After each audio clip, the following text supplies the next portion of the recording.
Osimia limeti pembene sase papa sueno nini. Babo makamoto na petro te polamba na babola esengi makala yo timabanga. Edgar Mvumbi papa na soki osali bongo wanobomi moto bolingo nanga.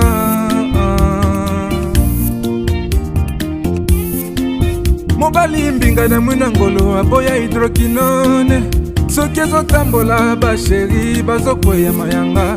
Na retrouve douce tendresse affection pana yo. Nasalelo nini pondi make na kupendaka sana. Shita kwacha pelende wenjoro yangu. Dans mon cœur tu occuperas toujours la première. Yaya a fait titre de séjour na France. Vaike balobi ba alléger makambu ya ba papier na niveau ya France au moment où na Belgique a coincé koutou Belgique est allé ya koloba ba congolais ba koki lisusu kobwaka ngunda na Belgique te. Jusque là tozali kozela alternative nango tozali kozwa eloko moko te. En mission spéciale bayaki na République démocratique du Congo oyo ba kondi ya Congo bayambaki message wana bazongiseli bango alternative te. Et puis si mutu ko soit batu baiko les gens s'interrogent tisika boye pona nini kimia ya ba autorité congolaise nzoka na France tangu muninga asere na France ba léger bateneli biso vidéo moko zali ko tambola partout et pas wapi ba pesi droit na mutu nyonso tout même ba sans papier ko fungola compte na France même ba sans papier bazwa carte oyo akoki ko kenango na l'hôpital. Est-ce que ezali ya solo makambu oyo vidéo oyo ezali ko tambola partout en ce qui concerne makambu ya ba papier ya bat obaza en règle été na gouvernement français. C'est vrai ou c'est faux? Vidéo oyo ali kotala oyo. L'Assemblée nationale a adopté.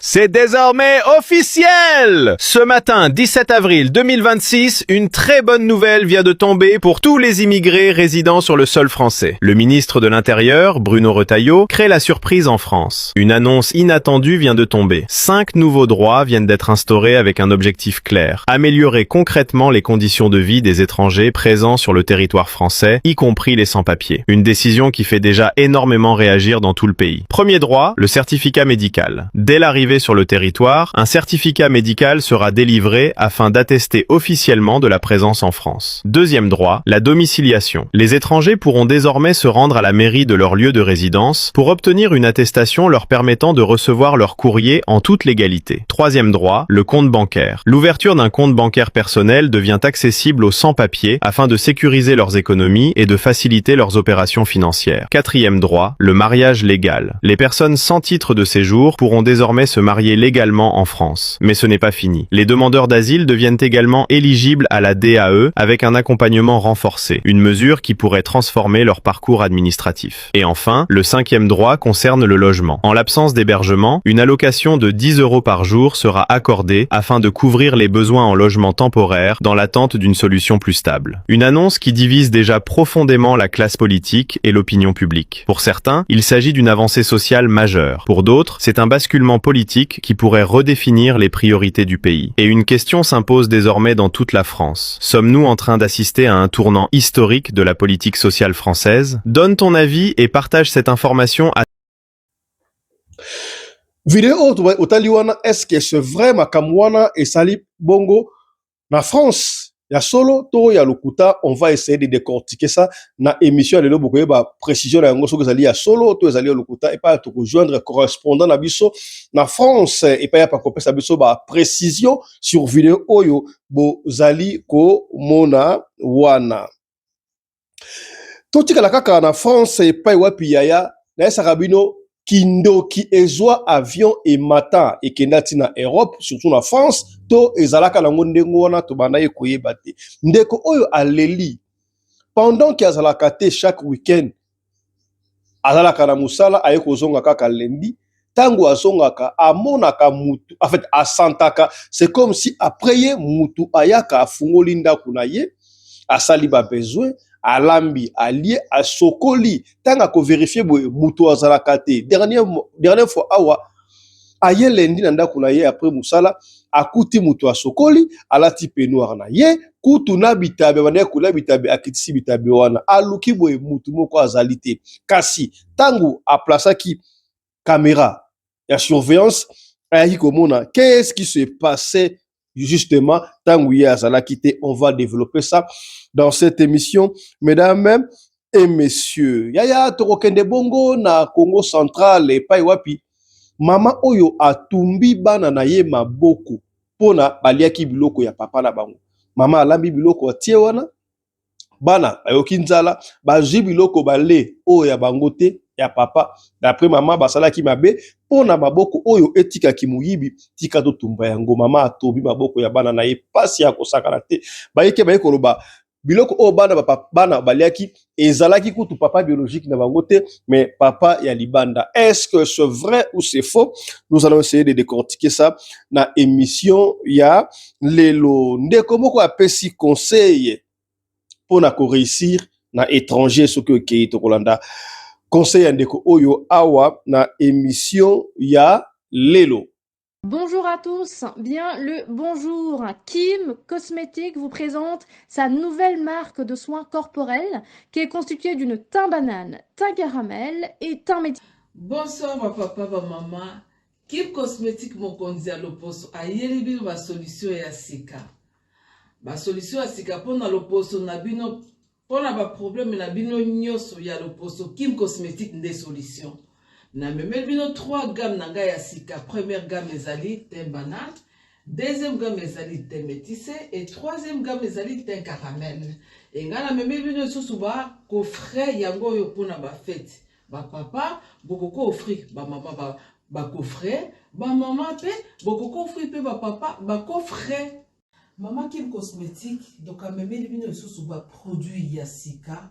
Pour chaque partie ya nzoto eza na traitement na yango ba gommage ya nzoto yango yo jam susu ya ba gommage ya nzoto yango ya bato baza na nzoto ya makasi po yo telezaka mwa pasi mwa makolo place ya mwindu makasi ou mwa maboko ba coude wana nyoso yango gommage.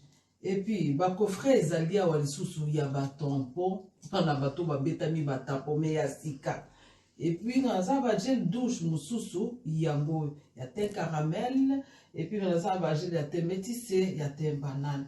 Dans un sousou, na savon ya sika. Oyo longo la ba mami, oyo longo la ba poche, oyo longo la ba tampon, oyo longo la pe banduta, yango, à la base de tomates. Dans un sousou, na ba huile rajeunissante pour le corps. Donc, ils ont tout sous tête à l'obité. Nga na besoin de parler ma faute tante, nga besoin de la macacité. Donc, on a besoin, il y a huile à la base de tomates, c'est-à-dire à base de... Mbote na bino bandeko balandi ya Radio Lokole Télévision bisika nyonso bozwami. Merci na confiance na fidélité oyo bozali ko continuer ko pesa programme oyo Radio Lokole masolo epai wapi chaque fois tokutanaka ko solo la makambu oyo ezali koleka na communauté na biso africaine mingi bandeko oyo bayokaka lingala. Ngai komona ngai Fiston Pelende tata ya Sedek soki ba liboso utala biso to bondi la kayo chaque fois la main sur le cœur yeba bongo ko s'abonner na chaîne oyo soki o s'abonner ko bosa na tasoki mokete ko fina cloche ya notification pona orataka ba programme na bisoté. Mesdames, messieurs, nous allons vous demander d'aller nous suivre aussi sur notre deuxième chaîne, toujours sur YouTube. Et vous allez taper Afrique Masolo Télévision et allez vous abonner sur cette chaîne, car cette chaîne-là, ça appartient à tous les Africains. Na kata chaîne wana Afrique Masolo Télévision, boko banda kolanda to bolanda kap to tiaka ba émission ba africain mobimba ba émission ba burkinabé, ya ba camerounais, ya ba ivoirien. Donc tous les pays francophones du monde, émission Bango et les Kakakuna, c'est pour permettre à tout le monde de se retrouver. L'Afrique United. Vous pouvez aussi nous suivre, mesdames, messieurs, à partir de TikTok et pas wapi.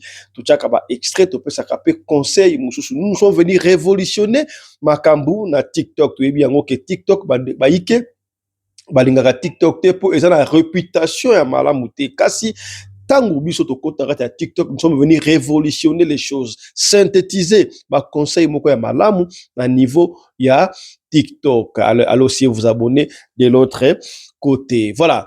Je disais, yaya, vous allez qu'on a biso, vous allez na Mbandaka, vous allez na Chikapa, vous allez na Kikwit, vous allez na Congo central, vous allez na France, na Brésil, na Cameroun, na Johannesburg, Cape Town, Val, partout on a biso, yep semaine de papa fiston si a bandi déjà, Bokota, Boya Bongo, to solo. Rappelez-vous que nous sommes live, sika boye, to kopé ça chance des fois, ce qui l'État nous permet au benga po otuna ba question et tel que vous l'avez remarqué.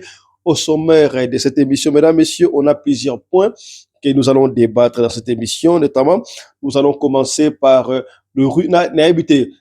pouvons dire que ce sont des rumeurs ou c'est quoi? Vidéo qu'on a France, vidéo oyo papa fiston tanon makambu oyo yom to sola makambu ya immigration en France. Est-ce que c'est vrai?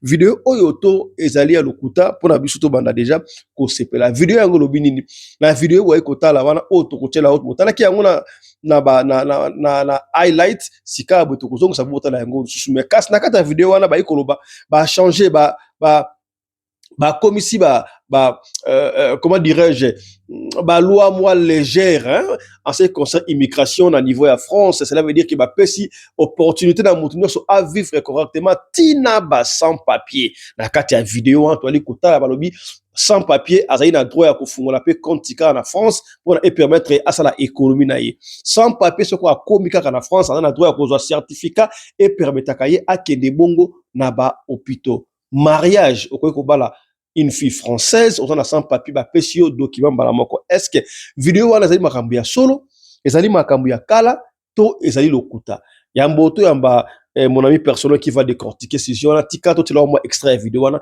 to na ndango ensemble ngai na bino suivons vidéo to là. L'Assemblée nationale a adopté.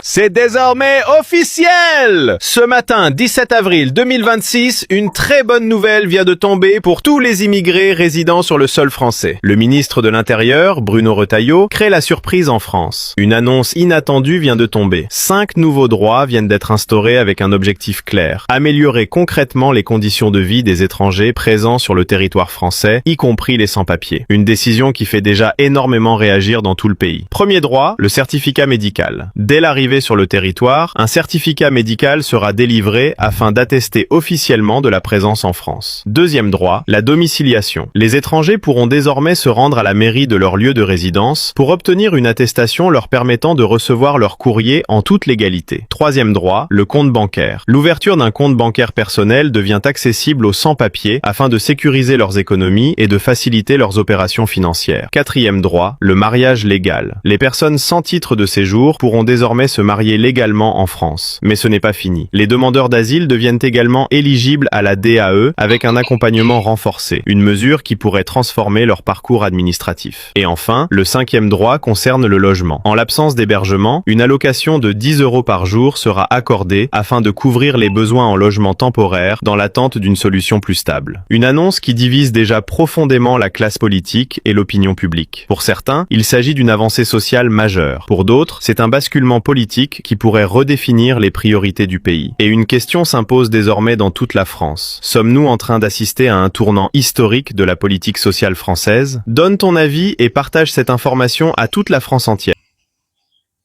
Voilà. Merci à la régie pour l'élément autotiwana. Voilà, nous allons recevoir pour vous mon ami personnel, lui, un Congolais, il fut Congolais, maintenant il est devenu Français. Pew France. Yé Kombona Yé Soda Poto, mon ami personnel, Congolais, d'origine Oyo, à comment français, Andima, ko s'est sacrifié, Andima, ko kende ko zoba information, même Oyo caché, aya ka on a communauté, pona ko sunga communauté. Alors, une fois que vous tenez une vidéo, Nathalie Yango, Nabi, or, est-ce que Makambo Oyo est vrai? Tikana tinda yango et pas ya Soda Poto, mon ami personnel, Atala Makambo, net ya eba Makambo, Oyo zali koleka na immigration française, aïe bisabiso, qu'est-ce qui se passe? Na yambi po nabino, mon ami personnel, Soda Poto, mbote na yo. Oui, mbote, papa, fiston, mon ami perso, mbote na yo, et puis mbote na ba ndeko nyoso, bozolanda, na banzi bozo kangai, malam. Très bien. Et voilà, biso soki likambu ya immigration en France et puis c'est mon ici j'insiste. Et na ekoloba yango, to ekoloba makamba immigration Europe te. Makamba ya France. soda poto alobaka makambo oyo esalamaka na France, na Belgique alobaka yango te, na Hollande alobaka yango te. Ne venez pas nous appeler pour dire papa Fisto alobi ya lokuta ezalaka bongo te, biso awa na Hollande. On ne parle pas de Hollande, on ne parle pas de la Belgique, on ne parle pas de l'Allemagne, mais de la France, parce que vidéo wana ezali pour la France. Soda poto totali vidéo wana ensemble ngana yo. Est-ce que makambo balobi kuna tous les 5 points o ba léger wana pour na ba immigration na France ezaya solo to ezaya lokuta? Bon, merci beaucoup na parole, merci beaucoup na confiance et surtout na considération papa Fiston oyo pesaka soda na yo ya poto, en fait soda na biso nyonso kaka bandeko o balandaka biso. Nalingi na lobelo ko moko afana kota na sujet na bitu ya sujet omoni biso na communauté congolaise soki de l'autre zanga makambo ebele tozo comprendre que c'est parce que on est des têtus. On est des têtus et puis en plus que to critiquera avant c'est-à-dire que na kati ya communauté batebele bazawana naza na mama mo ba benga na ngai papa sunga biso soda ya poto sunga biso parce que mobile na ngai makama mikanda kutu ayebi ne kunenge zalaka te mais têtu ya kosakana te makambo nyonso yo olobaka soki nalakisi ye kaka o te botika kolandaka ye aza aventurier mais azanga mukanda têtu kaka ya kitêtu. Donc bamakambo wana nyonso tozo comprendre yango à un moment donné eza ko affaiblir biso, eza ko affaiblir nga et mais le roi naza na bato pe baza ko soutenir biso kaka tozo sala kaka na mwa motivation pour na ko sunga bande ko na biso nga lobango anytime ndenge na lobango tous les jours que moi j'ai aucun problème na mukanda na nationalité française ndenge tiko préciser ngo wana et puis naza na ngai fonctionnaire na kata mboko de France donc na souci moko te ma mbetali mikanda ba na nyonso ba français famille na nyonso ba français. Donc on n'a aucun souci. Et ça répond à s'inventer, mais ça répond à préciser la batouke. Tant que tu as la sunga ko loba, et ça raté répond à monter à mabe. Et ça raté pour na okosa. Auto loba ngo bien au soulignango, au mona mutuna Hollande a robenga, mutuna Belgique a robenga, mutuna Allemagne a robenga. Ote azalo kuta. Te, to le bla makambu ya France. Alors, nazongi siko na sujet. Omoni ba makambo bozo mona wana bazolo ba wana, ba benga ngo lia. Bino en anglais bo benga ngo soki aye soki ne biso ba ngondeni mais en tout cas ezali intelligence artificielle et ali makambu ya lokuta il faut qu'on le voit clairement pour na ko lukate to kende soki droite à gauche eza lokuta mais avant que na vraie version ya likambo yo na bana like tant bozo mona ke ba lobby Bruno Retailleau zéro pardon. Bazui kaka maloba na lia intelligence artificielle mais babosani ke muto bachi wana asasu na poste wana te pour ministre na ngai intérieur lelo ezasu Bruno Retailleau te asa longwa to comme na ministre intérieur ya sika na kombo ya Laurent Nunez wazaki mokonzi ya police de Paris. Alors, le temps balobi le 17 avril, ezali kaka manière kaka ya faire croire na batu que c'est comme ça, mais c'est du faux et archi faux. Makamone sur le kuta, au contraire que tu vas ko durcir sur makambu na système ya ba arrivé au bazoya na France. Donc tu comme on a vu surtout au na Belgique, voire même le ministre il y a chargé droit d'asile et migration à na Congo pour nous préciser que madame Nel je sais pas Nel Van Boussuble na bonne mémoire a été que na Congo pour nous préciser que balingi susu ba congolais ba senga ngunda na Belgique. Alors et c'est la même chose que na outi ko j'avais information na profiter pe kana pesa on pe ga siko na ngana sa l'émission nga moko mais lora na zune de ko na ngai o ya pesa ngai moi chance aza ko fula nga moi muke na profiter pe kana pesa information na soki en ça on se plus tard émission à ça l'émission na outi ko j'avais information mo boye nga mona ndoka na sala émission le na pourquoi mais na ko pesa bino information chargé ministre chargé il y a affaire il y a droit d'asile. Oyo, établi droit d'asile et immigration en France. Na bateau yo bazali chargé, il y a droit de l'homme et droit d'immigration na association epele ba teleme likambo yo ministre azwi likanisi que ba kosala ndenge moko ndenge ba uti kosala na Belgique. Donc ba ko annoncer ngo prochainement que droit d'asile na ba demande ya bangunda na France ba ko tia moi stop. Ba ko tia moi stop. Mais cela ne veut pas dire que bakati yango libela, mais bakotia moi stop par rapport à ba ngulungulu o ba yoki na Belgique nengezo leka na Belgique, alors que na France tant bazui ba information o ya Belgique, bazui ba information o leka na Congo, makamu nengezo leka par rapport ya ba migrants o ba uti États-Unis ba ye, bango pe bazui likanisike. Mais comment se fait-il que na mboka wana bazo la passe bazo kima bazo ya awa mais bango moko bazo recevoir sous ba migrants? Ça veut dire que dans leur pays tout va très bien. Donc bazo linga siko pe ba koti s'appelle ikanisi ko uti na uti le Belgique ba na on na France. Bon, na ozonga siko na makambo uto lo ba na vidéo on se le ba meneza na lokuta. Ya na lokuta ba ndeko na ngai bo mitungisa mana binote na ebike ba congolais mingi bazali trop sentimental. Baza trop na kati d'émotion, so monika likambu baluka ko vérifier té. Mais heureusement que bozara pe na soudan na poto o na kati mo na ndaku na ba pesa nouvelle information o ezali ba information claire et juste. Et où dans la source na genre ba risque ndenge lobi papa fiston. Alors na nyos wana o eloba miona eza na lokuta. Mais na lingi quand même na rectifier loko moko na pesa moi valeur na émission oyo que ministre na biso ya sika oyo ya intérieur na kombo ya Laurent Nunez auti koloba dernièrement, je suis sûr et certain que ba Congolais baza même pas au courant. Parce que bazali mingi na banganda, bazali mingi na ba makambo zo leka ba Karine Mokonzi, ba bêtises zo leka na ba réseaux sociaux que makambo yo etali mikanda na bango moko. Ce que toujours peut une information c'est parce que to lingi communauté ezana kimia, ba doza na mikanda, ba doza tika mabale sika okufa à cause ya mukanda. Alors ministre intérieur Laurent Nunez a lobby boui. Bola nanga malamu bo fongola matoyi na bino. Surtout ba obo na France parce que zo lekila na France. A lobby boui. Ba ko alléger. Tu as un problème ya moi ndinga, ya moi langage. Tu comprends makami belete a surtout le makami na français, ba mo na français ba tu comprendre na bango ti. Donc ba ko alléger ni ko ba nini. Ba ko lembisa moi singa. Ba ko lembisa moi singa. Na ndenge bazali ko durcir makambu bazaki moi dur na makambu belebele mike o etalaki immigration etalaki ba étranger.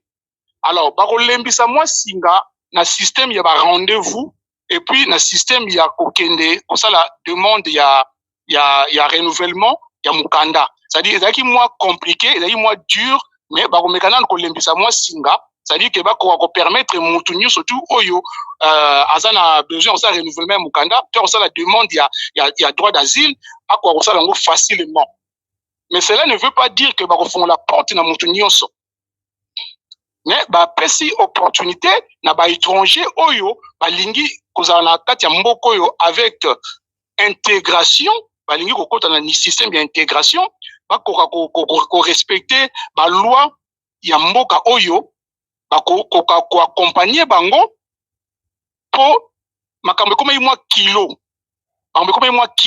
parce que lelo on a niveau ba préfecture nyonso en France makambo ezali tellement serré que ba dossier eleki ebele et ezozanga batu ya misala, c'est-à-dire que ba fonctionnaire bazozanga pour na retraiter ba dossier yango ministre ya intérieur na kombo ya Laurent Nunez nazo répéter ngo bolimbisa ngai pour battre comprendre pour battre mi ba na France awa so tuni bango ministre de l'intérieur comme nani ba yibi na bango te les Congolais que vous voyez là ba yibi na bango te. Donc toujours on peut savoir information pour nous avoir conscience que ba yiba ministre ya mboka ezanani pour tant to kota na ba examen civique ba reposer ba question belé o battu mi ba ko échouer na yango pour perdre mukandaka pour na moi question mo ya muke batunio qui est le ministre de l'intérieur oyebi na yote mais ozoli la posa ya mukanda. Pour la nini parce que tant na yo nyuso pasa ngona banganda na ba muziki na ba concert na bangana ntaba. Alors donc ministre na biso intérieur comme on a Laurent Nunez Yassika a lobby boy que baza ko engager au moins 500 agents na ba préfecture nyuso ya France à travers le territoire pour nous désengorger le dossier. Le dossier est l'équipe trop, pour faciliter la demande d'asile facilement, même Yangunda, et puis surtout il y a renouvellement. Alors, Makambo est allé au bazo pesa 10 € tous les jours pour les migrants et ça n'a pas coûté. France a un souci économique. On a besoin de bon, on a été ceux qui battent l'information. Lobby kaka lobby oyo, ministre Nabiso il y a affaire, il y a ministre de l'économie. A outi koloba que France a besoin de 4 milliards. France a besoin de 4 milliards pour l'instant. Na minute à l'élo oyo. Et le moment il y a lobby hier. On a besoin de 4 milliards. Ce qu'on veut savoir, c'est que Mboko ils ont besoin de Mbongo. Pas que nous sommes pas ça va. Vous avez un longo pour un téléphone, mon réseau souvenir. Voilà, vous fongez la bateau, vous l'en a très bien. Makambo oyo soda poto arali koloba pour ne plus appeler inutilement tant émission est possible. Allez-y, soda poto. Oui. Donc, na ligne bande ko bazala conscience surtout ba na France ko bazolanda bazala mutema monene mutema malamu ya ko comprendre que ceux qui muta sepelé au soda poto zoloba ko eno ko finga te linga peut-être au s'abstenir, c'est-à-dire que oloba que non ngana sepelé na ngate ya na tiki na ngai na leki na ngai na ola nanga mutu na te mais ko eno ko finga te poto mona l'air to katra émission au monde ko mozo ba message bazo finga yo wa lokuta ozo bangisa ba congolais ozo paniquer ba congolais mais non on n'est pas là pour paniquer les gens. Donc on est là pour aider les gens. Bon, vous voulez dire vidéo etamboli cela fait 3 jours le 17 c'est du faux nyo surtout kuna atamoko il y a solo ezalité. Ezali lia ba congolais ba yebi intelligence artificielle. Donc il y a rien de concret na kata vidéo wana. Mais par contre on peut expliquer que ministre Yambiso ya Sika parce que na kata na vidéo wana ba che ministre Kala. Ata yo ngozo mo teke ministre na kata ministre Kala. Oui mais mutako ça la vidéo a te ministre Kala pour la ko illustrer mais marabalo ba peut-être ça récent, ça solo hein. Non. C'est du faux hein. Non, ezali muto o sala oya azulu ya solo. Arotia ministre ya solo. Arotia ministre ya solo oaza lelo en poste. Arotia ministre ya kalate, c'est-à-dire que ça lia muto ayebi na makambute, azui kaka elo kwana atie, azui ministre atie. Bon, bref, moi je dis que c'est faux. Et ça n'est faux, mais côté positif, ezali que ministre Nabiso ya Sika Laurent Nunez a formulé la porte pour les étrangers, a dit que il va tout faire pour soutenir, pour aider les étrangers, à la faciliter la démarche administrative. Ça, c'est le nouveau ministre qui a dit ça. Donc, c'est important pour les Congolais, ils sont courageux, ils sont na mode d'intégration. Lukabaye bandeni ya osala ya okena ba préfecture et puis ya koyeba kokota na en ligne pour nous ça ba démarche na bango surtout ya renouvellement ya mukanda et puis ya ba demande d'asile peu importe démarche administrative au ni ko sala. Merci. Congolais fazarana azarana page il faut lukabaye ba que ala ndaka ba makambo so le kapena ba information. Donc ministre de l'intérieur a lobby que a fongoli ba porte pour na ba congolais enfin pour na ba étranger pas ko ça ba démarche nango facilement. Voilà. Merci beaucoup, je crois que le message est passé. Et merci beaucoup, Soda Mikilien. Il n'y a pas de souci, on est là, on est ensemble. Voilà, mesdames, messieurs, bande de Kobalandi, Boyoki, donc, Botinda Kibiso, Tolo la vidéo, Botinda Kibiso, pas fichu, parce que la vidéo, ça m'a ramené à solo, tout à l'okuta, Bomoni, Soda Poto, Soda Mikili vient d'éclaircir, il a été clair, Makambalo Biwana, donc, Ezali AI, intelligence artificielle. Et je rappelle ici, na Simbi, moi, 3 mots, Makambo, Soda Poto, à Lobi, Bandeko, Makambo ou tu ça la Belgique. Donc il se pourrait que et ça la mappe en France. Yé boyebi yango soda poto ya déjà na ba foot. Ya na sebino un Congolais d'origine. Donc un Français d'origine congolaise oyo andima ba risque wana ya kozoma kamuna kati ya vebi ma ko bimisa yango ya to yebelaka déjà. To yebelaka.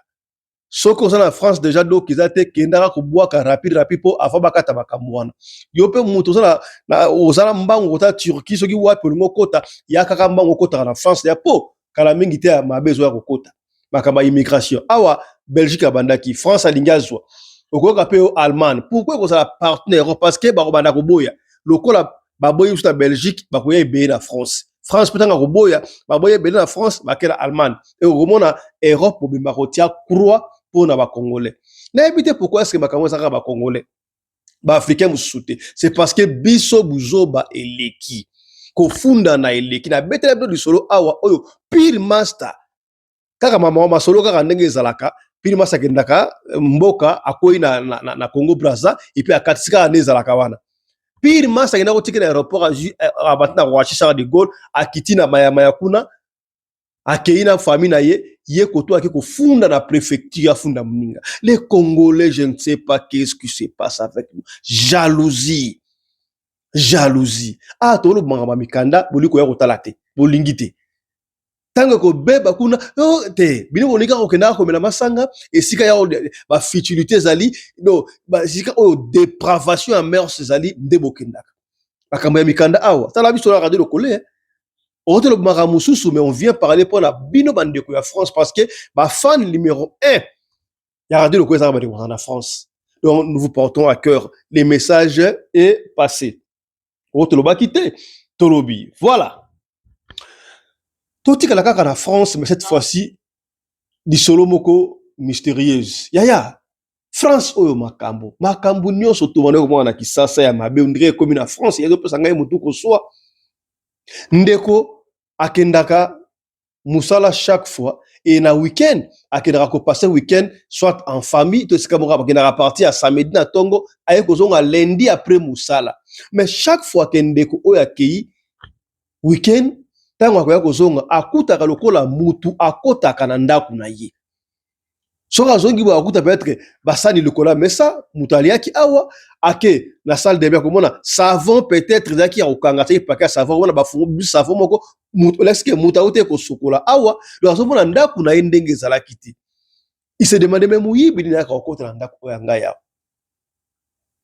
aluki moyen ça ne va pas aluki moyen surtout ça ne va pas il s'est dit na benga mbura matari akena la commissariat a porté plainte mais ndaku nanga mutu akotaka soki na zate na week-end mutu akotaka police aye atali bituzo mona esika moko te o mutu akotaka est-ce que clé na yo opesa mutu musute ata copine na yo to ona pesa mutu moko te police a bino en tout cas to monite ba signe oyo mutu akotaka. Nous sommes en France en plein Paris.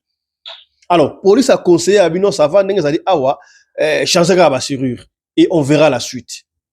Ndeko oyo a changé serrure yaya ake ya continuer week-end prochain ayeboye akutikaka même chose le kola muzaki na ndako na yabi ça c'est n'importe là je ne comprends plus rien abengi sous police ayeba bien finalement on ne comprend pas comme makambo ndenge webi yango makambo oyo ya spiritualité ya molili Mouramatari andimaka yango vraiment te parce que ba preuve tangible palpable ezalakate ndeko oyo il s'est dit mais qu'est-ce qui se passe yaya qu'est-ce qui se passe ndeko oyo abino je vais essayer de finir ça moi-même la semaine prochaine ce que ça mi sundengo wana je sais ce que je veux faire yaya qu'est-ce qui se passe week-end prochain akei ayeko zonga boye o cette fois-ci à Kouti peut-être cuisine propre mais à la salle de bain à la douche qu'est-ce qu'il a trouvé la douche kuna à Kouti mutaka ki osokola apangse ba ine soume na ye alaki na peignoir na ye et puis mutanga bana ko lia bitabe anaye ko lia bitabe le katikata tigma na bitabe na lavabo wana ça ce n'est pas possible. L'homme est sorti akei siko pa abete ba voisin di ko parce qu'il na se abete ba voisin di ko la matin étage akei pa voisin abeti porte. Qu'est-ce qui s'est passé? Voisin Bimi, par méga voisin s'il vous plaît, na ye bata on a la raté dans week-end. Est-ce que boyo kaka makele l'été nanda kunangai awa? Effectivement l'obino, ba voisin l'obino, to yo ka kondie moi, to ka ki moi makelele, on dirait muto afunga la porte pas na yo, mais c'est qui au juste, on ne sait pas. Et qu'est-ce qui s'est passé? Ndeko oyo ake ko yebisa police ki no ba voisin ba yo ka makele muto afunga nda kunangai. Police aye à ça l'investigation mais to changer ba chérie qu'est-ce qui ne va pas et police a payé conseil à changer ba acha ba caméra et tango acha caméra na ndako vous savez ce qu'il avait vu mukili oyo Nous vivons dans un monde où il y a plusieurs mondes. Suivez ceci et puis on vous retrouve juste après. Tolanda.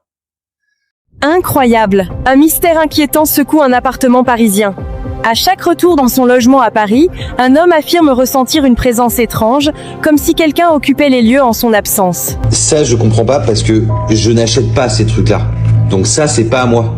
Alors qu'est-ce que ça fout là? Là, ici, t'as une épluchure d'orange qui squatte, on ne sait pas pourquoi. Dans la salle de bain, c'est pareil. Genre, ma serviette ici, elle est mouillée. Pourquoi elle est mouillée? Des détails troublants attirent son attention. Des objets déplacés, une serviette inexplicablement humide, ou encore des traces qui ne lui appartiennent pas. Face à ces phénomènes inquiétants, il décide de mener sa propre enquête. Il se rend chez son voisin du dessus pour savoir si des bruits suspects ont été entendus durant son absence. Bonjour, excusez-moi, j'ai juste une petite question. J'étais parti quelques jours, est-ce que vous avez entendu des bruits qui provenaient de mon appartement quand j'étais pas là? Non, pas plus que d'habitude, mais vous étiez pas là du tout parce que je crois qu'on a entendu votre porte claquer hier, mais je suis pas sûr que c'était votre porte. Selon ce dernier, une porte aurait claqué récemment, alors que l'homme n'était pas censé être présent. Ok, d'accord, bon, merci. Pas de souci. Déterminé à comprendre ce qui se passe réellement, il prend une décision radicale. Il installe plusieurs caméras de surveillance dans son appartement, notamment dans la salle de bain et le salon, avant de quitter les lieux pour un week-end. Son objectif, capturer des preuves et enfin lever le voile sur ce mystère. Mais à son retour, les images vont tout changer. Vous ne croirez pas ce qu'il a découvert sur les caméras. Commentez suite pour voir la deuxième partie. Voilà. Vous voulez la suite, hein? Nous allons vous donner la suite, je crois, prochainement, parce que la régie me fait signe, on a largement dépassé les temps déjà. Pour notre émission Allélo, nous allons continuer parce qu'il nous reste encore, je crois, 2 points à finir. Voilà. Tolongo asika na France, tokende bongo na Congo central, na ba Congo, yaya, epai wapi. Mama atumbi bana na ye maboko. Bana ya mike, moins de 8 ans. Moko de bébé à 3 ans, ceux qui disent 3 ans, mususu à 4 ans, 5 ans. Mama atumbi bana na ye maboko pona nini bana oyo mama alamba ki biloko ipare. Ceux qui pas pesa ki bango déjà. Balia ki batonda kite, to apesa ki bango te, on ne sait pas. Il paraît biloko ya papa, mama tiki wana, mama soka se déplacer ki soka deko regardez on ne sait pas aya kuti bana ya mikie, bazui biloko ya papa, bale biloko ya papa nyoso. Et maman a joué kande pesi kanda bino bo relève biloko ya papa ndenge nini. Pona ko pemno discipline, maboko oyo yibaka. Pona bo yiba li shooter, tika to tiengo moto. Mama zui ba sacha pelisi moto aziki si propre bana oya yimoko. Ya likambu ya somo boy, quel genre de parents? Est-ce que c'est si il faudrait dire que c'est tout le monde qui a la grâce d'être parent? Les gens sont en train de chercher les enfants. Bazoke na ba hôpitaux, ba botakate, ba oke na ba veille de prière, ba pasteur bazoko lia ba ngombongo kaka pona kuluka mwana. Mais aussi chance ya kozwa mwana otumba mwana maboko. Et d'après vérification, maman tanga tumba na maboko, maman ngo akimi, okimeli nini. Alors, du fait que maman o akimi, batu ya kiraté ba bi oh. Mais soki bana balé biloko papa, maman tumba maboko, akei pona nini. Papa ngwaza papa o ya bango ya ndaku, to papa o wapi ya. Est-ce que maman oya mesana te ke alambi biloko atiki mbali na ye aju mususu ake ko pesa mbali mususu libanda ya o likambu ya somo boya ya na benda kabino ma toyi ba ya ba papa. Vous savez, un homme peut aller à l'extérieur à libanda à ko s'amuser à loki moi jonglage consort mais mobile ata ake ko jika libanda bolingo ya mwasi na ye o atiki na ndako esi la kata mukete. Et pourtant, vous avez aoutia moi si o azana ndaku à l'aise jusqu'au le capot moi si azana bla kitoko azana pas stressé. Mais contrairement à moi si, ce que moni moi si na yo na kati ya ndaku abandi insolence, abandi ba réponse moko sec ne ba lo barande ngwana, impolitesse moko boy. Ah, il faut bien vérifier. C'est que abandi ko tricher libanda parce que moi si azana ndaku, ce que lingi mobali libanda bolingo na kati ya ndaku esila ka bandi ko manifester impolitesse.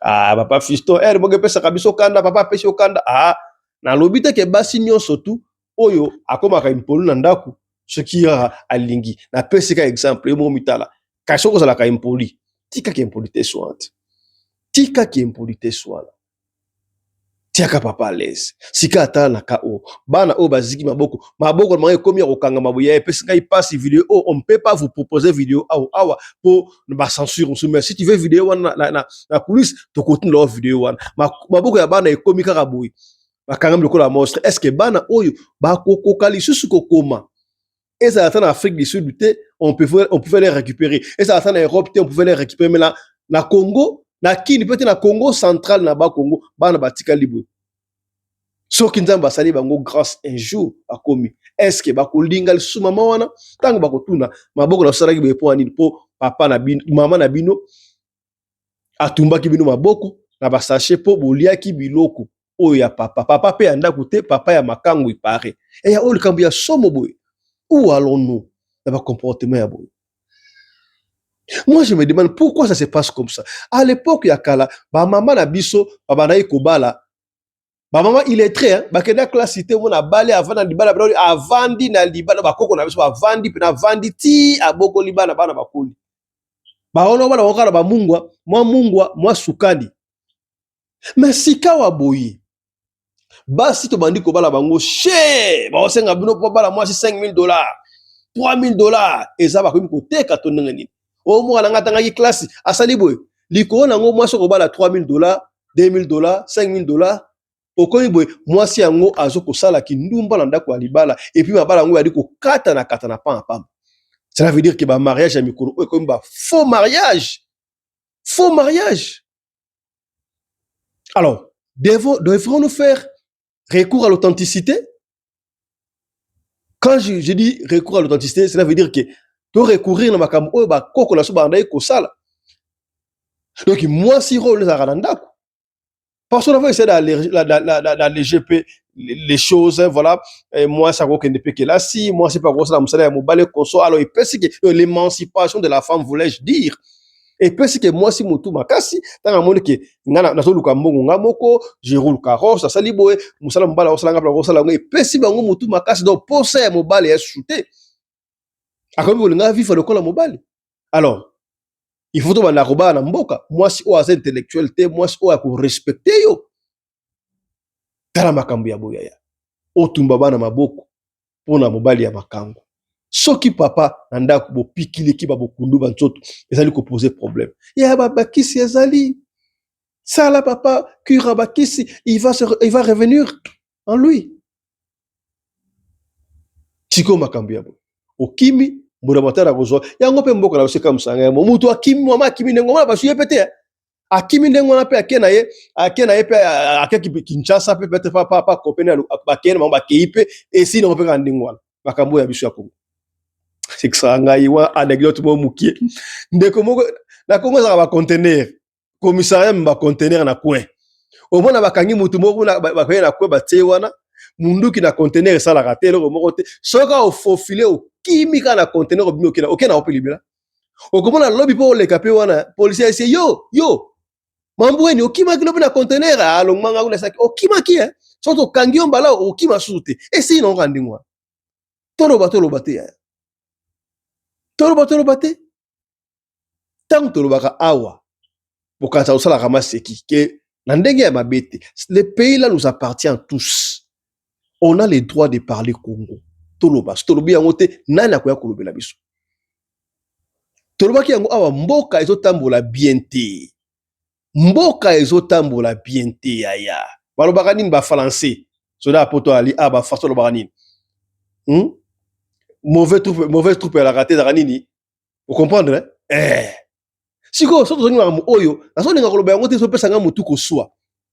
To andaki ministre information lobaki nini. Que makambo wana ya ba migrants eza makambo oyo ya parlement te eza makambo o gouvernement ezo gérer gouvernement gérango ça va tala myoka lui sur quoi lisu gouvernement gérango très bien kasi mokondi ya gouvernement botali ye na TV5 ye moko mokondi ya gouvernement ayebite bato ba wuti wapi baza combien eloko moko te quelle honte pour notre pays quelle honte toloba te yaya. Voilà comment est-ce que le pays est dans la rue. Yango na sarabino ce qui Afrique est comme l'Afrique du Sud. Je crois au moment là que mboka ndenge okende. En Afrique, ici, ça ne peut pas passer. Ça ne peut pas passer. Ça ne peut pas passer. Chef à gouvernement, il y a battu, qu'est-ce qui se passe dans son pays? Ah, ça c'est n'importe quoi. Ça c'est n'importe quoi. Et puis, na orgueil à Congolais, il n'y aura pas d'émission, hein. Il n'y aura pas d'émission, il n'y aura pas révocation, et puis, il y aura un ndengouana. Et, Namboko Yabiso, qui a dit qu'il béni, ou Toloba quitté. Tolobi, voilà. Il y a un de comment on appelle si conseil, na niveau ya Europe. Il y a appelé si yango, de quoi c'est Congolais à Brazzaville. Pour accent ailleurs, de quoi la Congolais à Brazzaville, mais on a tia yango, na bande konyo so abimalibande. Il y a pas na réussir dans la vie, hein. Et ça a quand difficile, et ça n'a pas principe. Au milieu banda mboka, au Congo Brazzaville, au Angola, au États-Unis, au France, au Belgique, au Afrique du Sud, pour na réussir dans la vie, et ça n'a pas principe nango. Notamment, tu as évoqué moi 2 mois 3 ah wana na soda poto et à intégration. Parmi les principes wana. Mais la CPL na conseil ndeko. Ce qui est CPL na ngote a kamunuko. Mais ngana teli ba obata oba CPL na conseil ndeko. Oyo, ça va vous aider. Tolandango et puis on vous revient. Suivez. Bonsoir la famille. Ndeko Mobali. Yo moto zo ya kapoto. Yo moto ana poto. Na ina piso secret moko boye. O bato avant na poto bako bato monsieur bako pesa ngote. Oyebi poto. Règle numéro 1. Bato ba poto kala. Ba comme là ba 35 ans, ba 40 ans, ba 50 ans na poto. Ba ningate bato ba sika ba bonga. Ba ningaruka banga ba souffrir ke bato ba sika ba souffrir ka marka na. Wana règle numéro 1. Règle numéro 2. Faut se détacher de la communauté nao. Communauté congolaise. Na préféré créer ba connaissance, bi ivoirien, ba malien et tout, ba sénégalais, ba tobambo comme ça. Mais on ba bien communauté congolaise, ya communauté nao. O ayebi vi nao. Se détacher na bango. Nazo yebisa ba secret pourquoi bonga na poto, pour nous réussir na poto.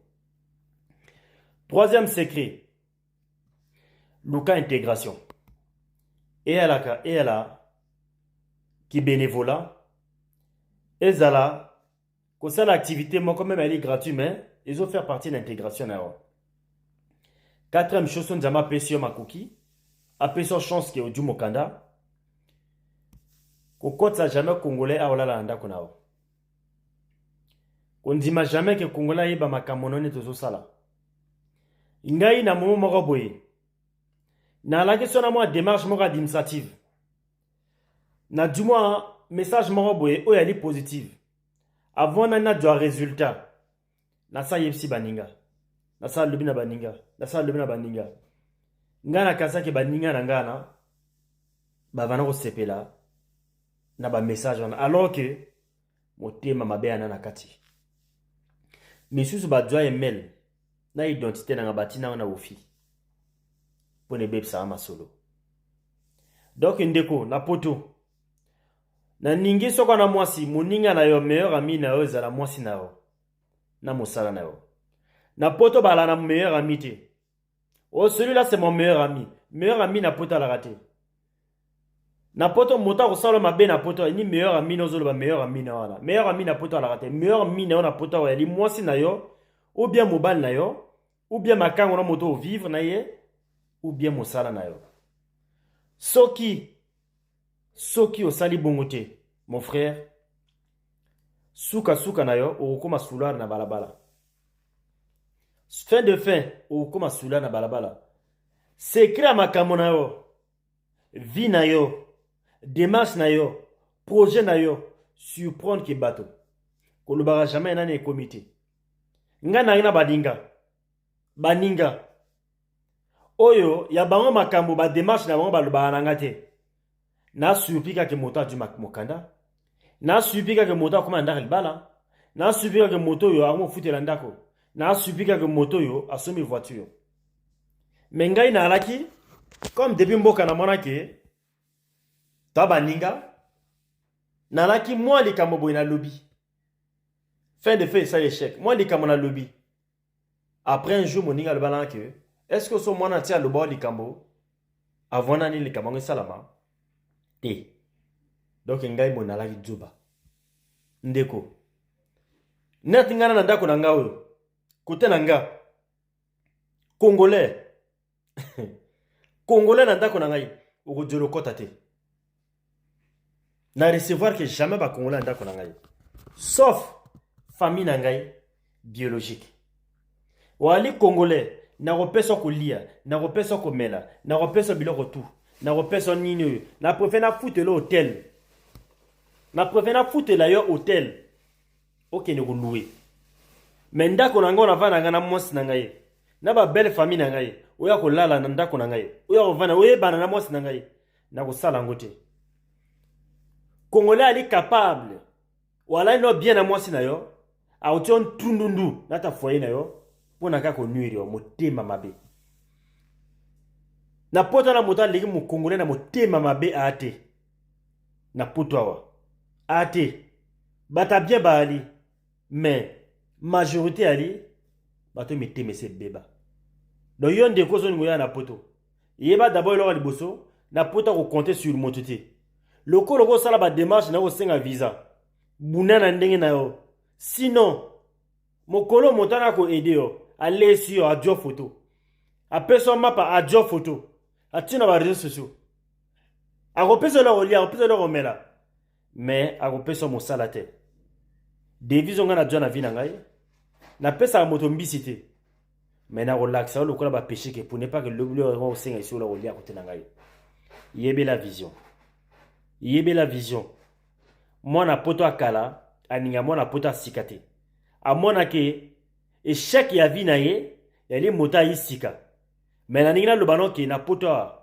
mokanda yali savante ke no so mota sokole ko sila fin de fin okozwa zalaka ka passion ko sale lo mo illégalité un jour tourne yo ko koma parfois comme vraiment kasi bien organisé ko le mota sala 40 ans 50 ans ko va na 20 ans 30 ans 40 ans na poto ngolo ba synonyme a reçu te ba ali beli na poto wa ba nyungu koti ba na njoto ko zala jamais complexe mo ni mutalati veste alati chemise moyebi réalité zo le kanate mota ko bumaye ni boîte aux lettres na ye na poto wa bato baloba na balabala bango moko a poser question mo ngandibi okoyanga no yebe la vision presse. Voilà, bandeko balandi to komi presque na suka, on va donner 1 minute à Soda Poto pour conclure alors moi quelque chose sur général globalité à autre koloba awa et puis ma kamboze ko le kana France conseil d'immigration Soda Mikili to pesi au moins 1 minute conclusion de ma kamboze lo bien.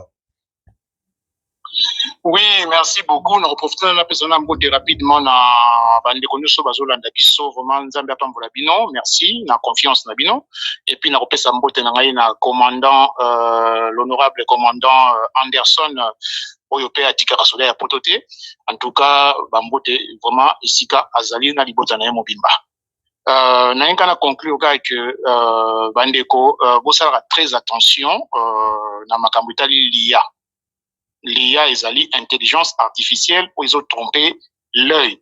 Ils ont trompé bate belé au bazo bate neti li kaya li kambo oyo ya lelo vidéo oyo to landi biso noso esika moko mais oyo ezali motuya na France ministre ya intérieur a allégé la situation kaka bokendende na kati ya ba préfecture na bino pour que nous avons information eza fiable.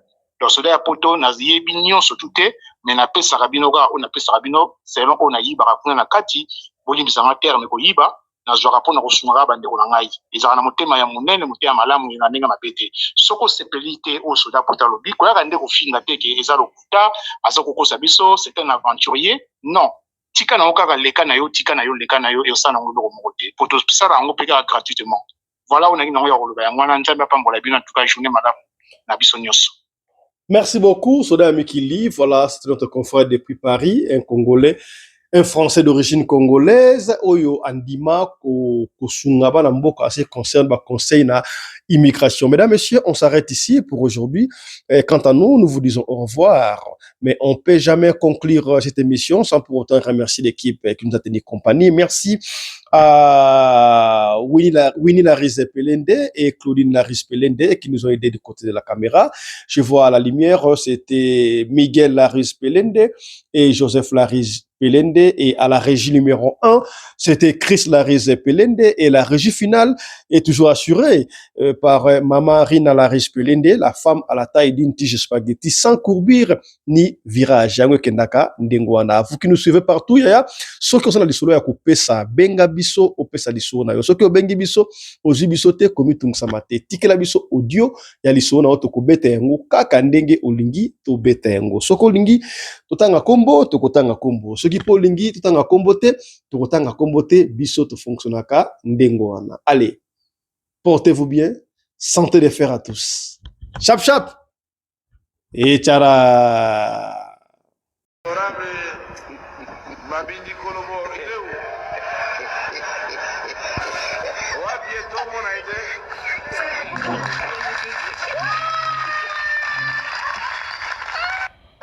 honorable Mabindi Kolobo ideu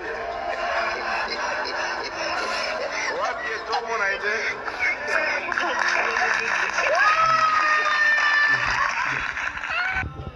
honorable Mabindi Kolobo ideu wapi etomo na ide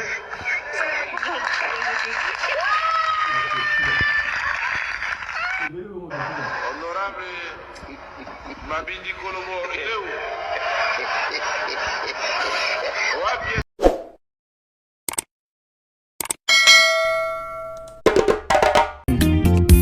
osimbi elimeti pembene sase papa suweno nini babomaka moto na petro te polamba na babola esengi makala yo timabanga Edgar Mvumbi papa na soki osali bongo wana obomi moto bolingo nanga